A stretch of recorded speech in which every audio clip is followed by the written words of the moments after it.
Like, what does it mean to honor other people? What does it mean to honor our neighbor? What does that look like? Who should I honor? Like, who falls? That was scary. Who falls into this category? And so, as Z read in the story in the scripture reading, there's this expert in the law, and he comes to Jesus, and he wants to test Jesus. So he asks Jesus, "What do I do to have eternal life?" That's a good question. So Jesus says to him, "Okay," and Jesus answers in Jesus fashion. If you know Jesus, you know he doesn't give answers. He asks questions to your questions a lot of the time. So Jesus says to him, "Well, what does the law of Moses say? What do you understand, and what do you know about the law?" And so the expert answers wisely, and he says, "Well, love the Lord your God with all your heart, with all your mind, with all your soul, with all your strength. And likewise, love your neighbor as yourself." And Jesus says, "Yeah, that's a good answer, like correct answer, well done. Now go and do that." And then it says, the expert wanting to justify himself says, "Well, who is my neighbor?" Meaning, like, who do I have to love? Who do I have to honor? Who falls into the circle of neighbor inside that category, and who falls outside of it? Like, is my enemy my neighbor? Do I have to love my enemy? Do I have to honor them? What about that stranger that I meet randomly in town? Like, are they my neighbor? Do I have to love and honor them? What about that kid that's in my class that I don't know, I don't really speak to, he's just there? Like, do I have to honor them also? Are they my neighbor? So who is my neighbor? And that's a question we should ask. Like, who is our neighbor? Because if loving our neighbor is so important, it's an important question to ask. Who is our neighbor? So Jesus answers him by telling him the parable of the Good Samaritan. And there's two keys to this story. The first one is the people involved. So a Jewish man is on a trip. He gets jumped by robbers, beaten up, left lying, beaten up on the side of the road. And then a priest comes along. And a priest looks, sees him, goes to the other side of the road, and keeps walking.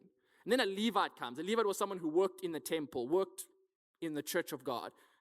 Saw him, went to the other side, and kept walking. See, both the priest and the Levite were, one, they were also Jews, and two, they were people who worked in the temple. They had devoted their life to working and to serving God, and yet, they see their fellow Jew on the side in distress, and they just keep walking on. It's like if I saw one of you lying just on the road, beaten up, bloody, just out of it, and I looked at you, went to the other side of the road, and just kept walking.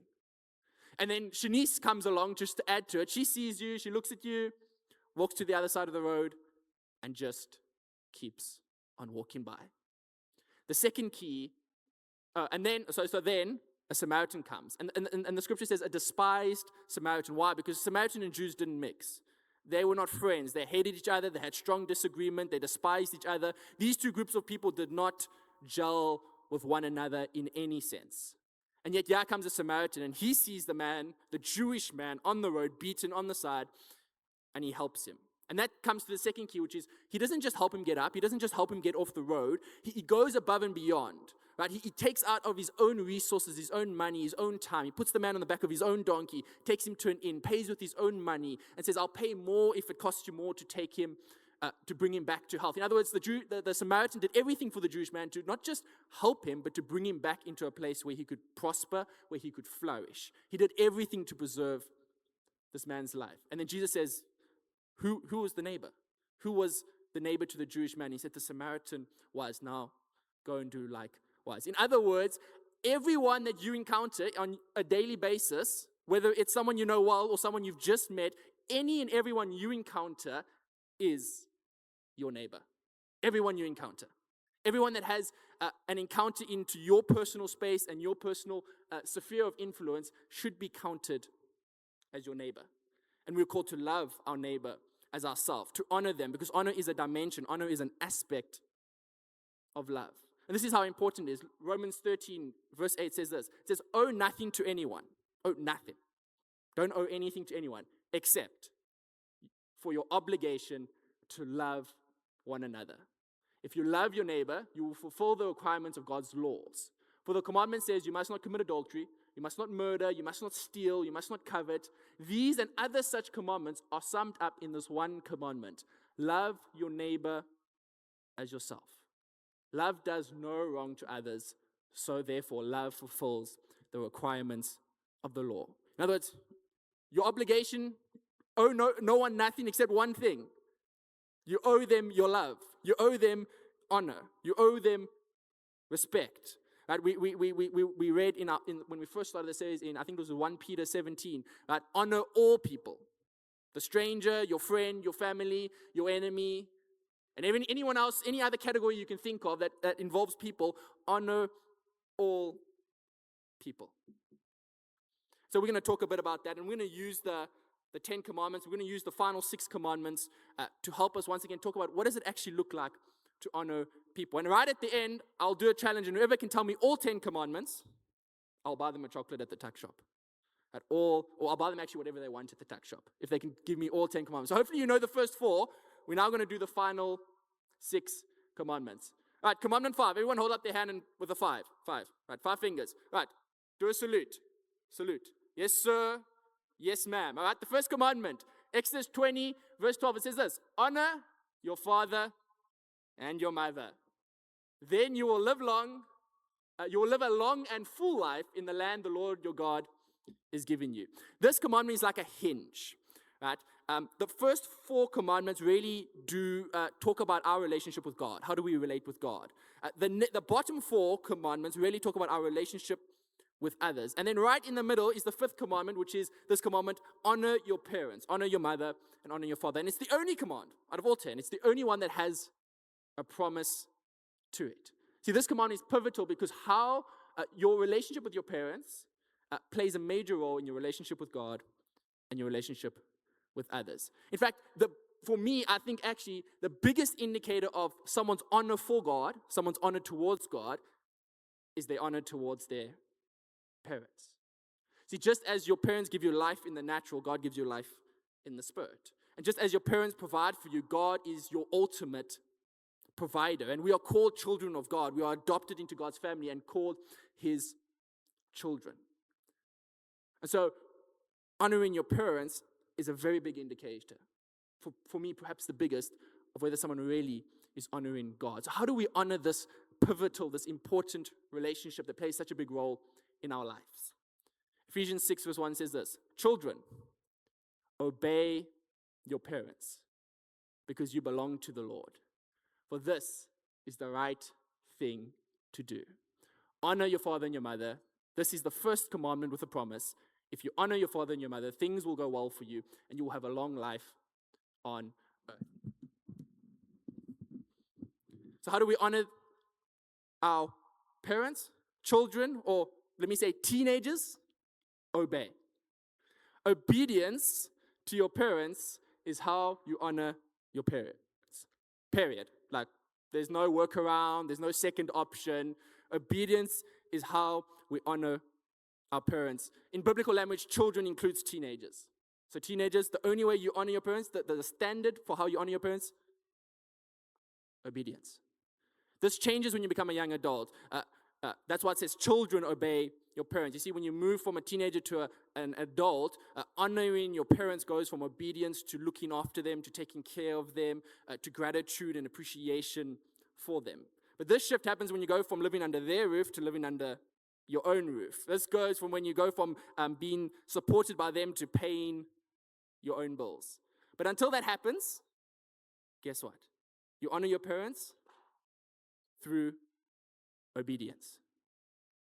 You honor your parents through obedience. And you don't do this because your parents are nice. You don't do this because your parents don't ask you to do anything you don't like. You don't do this because your parents are what you believe to be reasonable in what they ask of you. It says, obey your parents. Why? Because you belong to the Lord. Not because they're nice, not because you feel like doing what they're asking you to do, not because you agree with them, not because you want to do it. Obey them because you belong to the Lord. For this is the right thing to do. There is only one exception to this. The only exception is when obedience to your parents means disobedience to God. There's no other exceptions. That is the one exception to this. And so we need to honor our parents. And every commandment is an invite. And we're going to look at them and how every commandment is actually an invite to something deeper. And so honoring your parents invites us to learn obedience. It invites us, because as we learn obedience to our parents, it teaches us how to be obedient to God. So that when God does speak, even if he says something that we don't like or we don't understand, we know how to obey. And so we learn to submit to God by learning first, in the natural, to submit to our parents. See, if you cannot obey your parents, you will not obey God. So that's the fifth commandment. The sixth commandment is this. Everyone do 6, like this actually. Okay. Sixth commandment. Do not murder. You can also go bang, but this one works better. Do not murder, right? Exodus 20 verse 30, which just simply says, you must not murder. Now, I know for some of us, like that's obvious, Joel. Of course we must not murder. But I want you to remember, we live in a world that, especially from a legal sense, the laws have been shaped by Christian morality and the things like the 10 Commandments. When this command is given, there's cultures where the common practice is child sacrifice. So if they're willing to sacrifice their own children, they're willing to kill for gain. So murder was not always such a big, outrageous idea. And even today, it's still a big thing. Right? On average, about 58 people get murdered in South Africa per day. Abortions are estimated, which is child murder, to be about 260,000 per year in South Africa. And about at least 27 people die from drunk driving accidents, which is murder through negligence. So murder is still a real thing today. But Jesus invites us to look even deeper, because I hope none of us are murderers, and I hope none of us ever are guilty of actually murdering or killing anyone. But Jesus, as he always does, he says it's more than just the outward, it's the inward that you need to look at. And so he invites us to look deeper.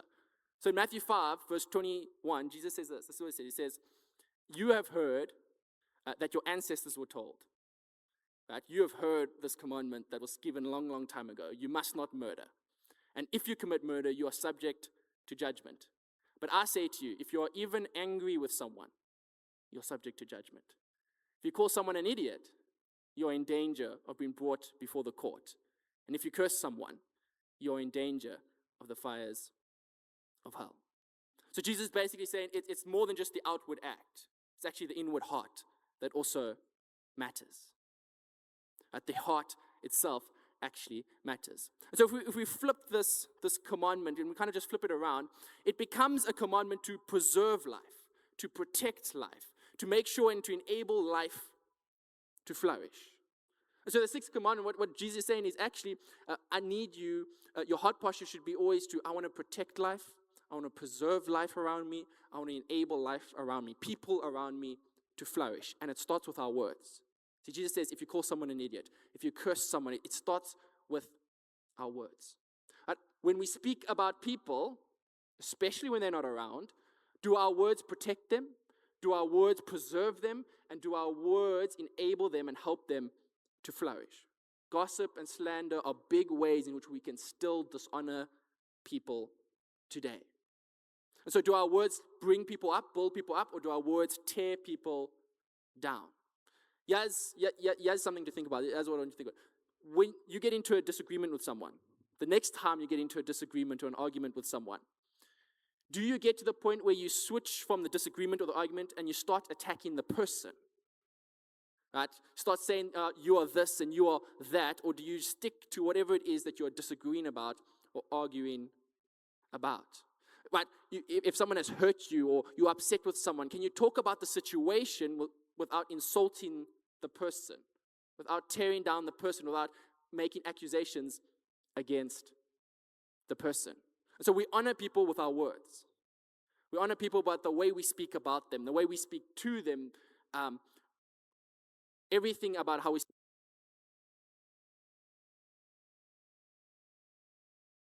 Oh, I think this mic is dead. So we honor people with our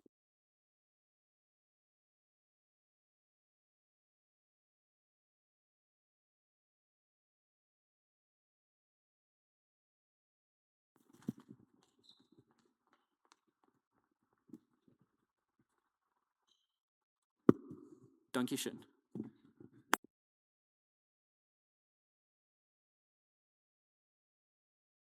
All right, we honor people with our words. Right, commandment 7. Oh yeah, commandment 7. Everyone hold up a 7. No, don't do that. 7. All right. There are 2 people in a marriage, not 5 people. 2, not 5. All right.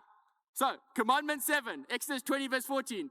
You must not commit adultery. All right. Must not commit adultery. 2, not 5. Some people are laughing too hard at that. There should be 2 people in a relationship, not 5 people for you guys. All right. Now, none of us here are married, I hope. No one's married here. Just checking. Right? None of us are married. So, it can be easy to think, okay, this commandment is for later. Like, when I'm married, then I'll worry about not committing adultery. But once again, what does Jesus do? He says it's not just about the outward. There's an inward truth that you need to get. And so in Matthew 5, verse 27, he says this. You have heard the commandment that says you must not commit adultery. You've just heard it. But I say to you, anyone who even looks at a woman with lust has already committed adultery with her in his heart. Don't point at your friend. If you're pointing at your friend, it's probably because you should actually be pointing back at yourself. Watching this group of guys back there. All right. Anyone who even looks at a woman with lust has already committed adultery with them. Menashe, Johnny, lock in, please. Lock in. I'm just asking you to lock in. I'm not saying anything. I'm just asking you to lock in. All right.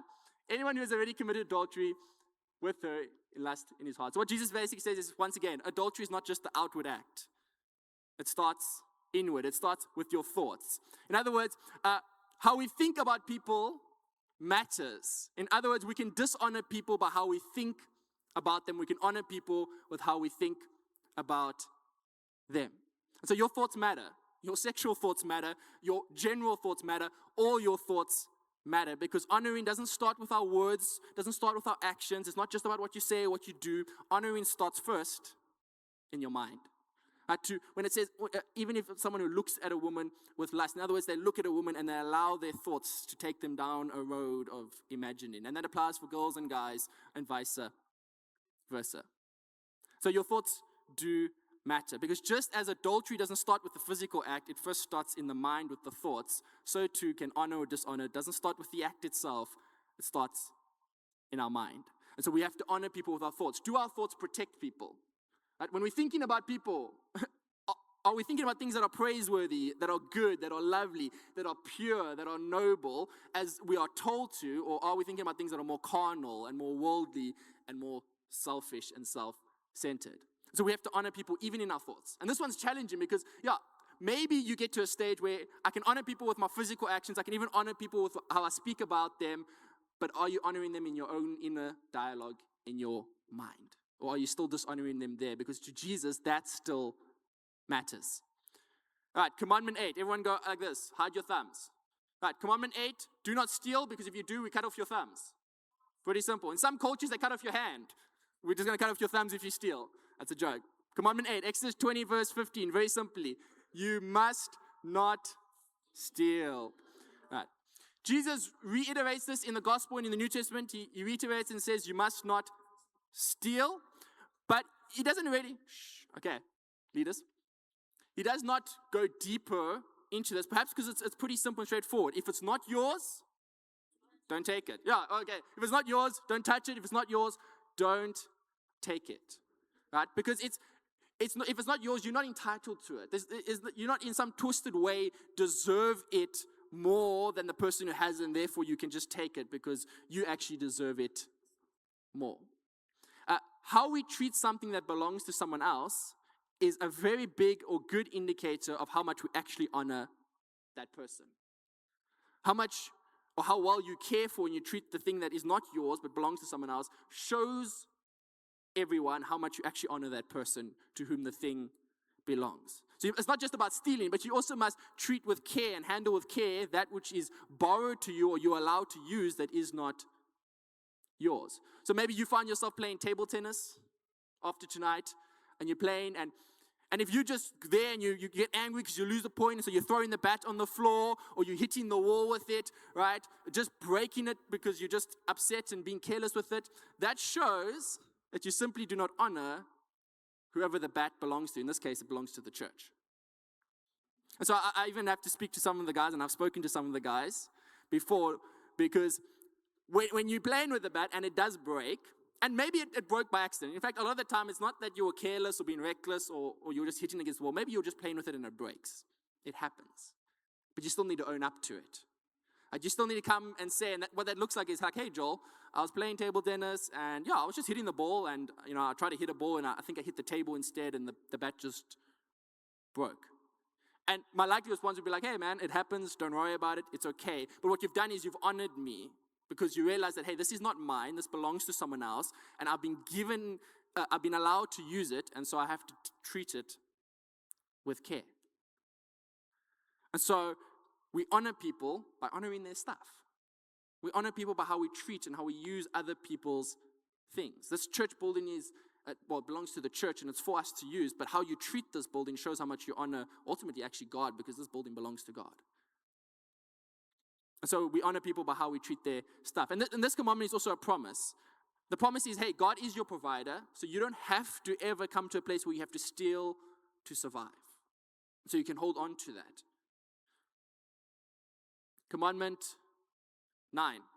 Hold up a 5 and hold up a 4. Right. 5 is 5, not 4. 4 is 4, not 5. In other words, Exodus 20 verse 16. You must not testify falsely against your neighbor. Simply, you must not lie to others. You must not lie about others. And you must not lie for others. So the next time your teacher asks you where your friend is and you know they're bunking, don't lie for them. Don't lie for them. Some people are looking at their friends too much now.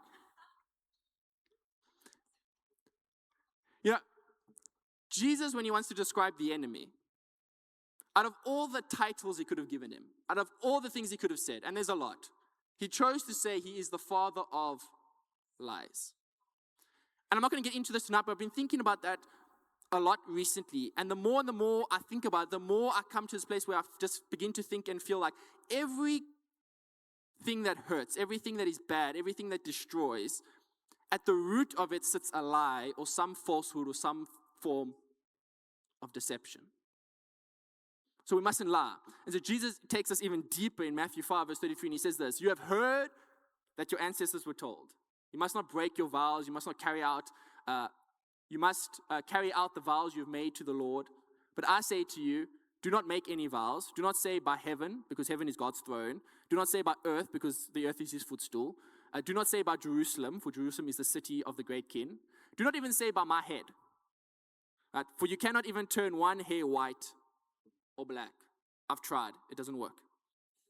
Just simply say, yes, I will, or no, I won't. Anything beyond this is from the evil one. The King James Version or the New King James Version will say, let your yes be yes and your no be no. Let your yes be yes and your no be no. Yeah. If we flip this command of don't lie, don't testify falsely, we flip it to say, be a person of integrity. Be a person of honesty. Be a person of commitment. So honor people by being a person who's true to their word. That when you say something, they can trust it. Because you don't say one thing and do another thing. When you say you're going to do it, it's done. It can be considered done. If you say you're going to be there, you're going to show up, you're going to be there, you're going to show up. So we honor people through our honesty. We honor people by being people of conviction, that we keep our commitments. We honor people by being reliable, by being someone they can trust in and someone they can depend on. And perhaps in today's world, that's the greatest gift we can give to our neighbors. That's the greatest gift we can give to the people around us, is to honor them by being someone that they can trust in. Someone who is honest, full of integrity, and keeps their commitments. Right, the final commandment, commandment 10. Everyone hold up 10. Right, now do this. Right? Don't grab things that are not for you to be grabbing. Commandment 10 is Exodus 20 verse 17, which says this: you must not covet. You must not envy your neighbor's house. You must not envy your neighbor's wife, male or female servant, ox or donkey, or anything else that belongs to your neighbor. And so, in other words, don't be envious and jealous of what someone else has, and in that process, lose your gratitude for what you have. And so the commandment, if we flip it, commandment 10 is an invitation to live with gratitude, to live with contentment, to live with thankfulness. thankfulness. The Bible says, godliness with contentment is great gain. And time again, we are warned in Scripture, do not destroy yourself. Do not ruin yourself in the pursuit of material gain. What does it profit a man if he gains the whole world but loses his soul? See, Jesus says in Luke 12, verse 15, and he said to them, take heed, right? Be warned, be careful, and be aware of covetousness, of envy, of greed, of jealousy. For one's life does not consist in the abundance of things he possesses. See, God does not value us according to our possessions. A rich person is not worth more honor than a poor person. A rich person is not more human because they have more things. One of the big things that causes internal suffering and grief and a breakdown in relationships is greed. Especially this envy over what someone has, whether it's a relationship they have, whether it's wealth that they have, whether it's a gift that they have, whether it's a material thing that they have. So we are called to step out of that. And so we honor people by celebrating them rather than being envious of them. And so I want to challenge you. The next time you find yourself envious of someone or jealous of someone, maybe you're very envious of how well Lolita sings. And you're like, man, it's not fair, God. I should be able to sing like that. It's not right. I challenge you, in that moment, go and praise her. Go and celebrate her. Go and compliment her on how well she sings and what an amazing voice she has. Because as you do that, as you celebrate people, you step out of envy and you become more grateful and appreciative of what other people have and what you have been given. And so we honor people by celebrating them rather than being envious of them. So hopefully you know a bit more about how you honor other people around you. We honor other people we first honor our parents by obeying them, obedience, right? That is how we honor our parents. We honor other people with our words, what we say about them, how we speak about them, even when they're not around, which is very important. We honor other people with our thoughts, how we think about them.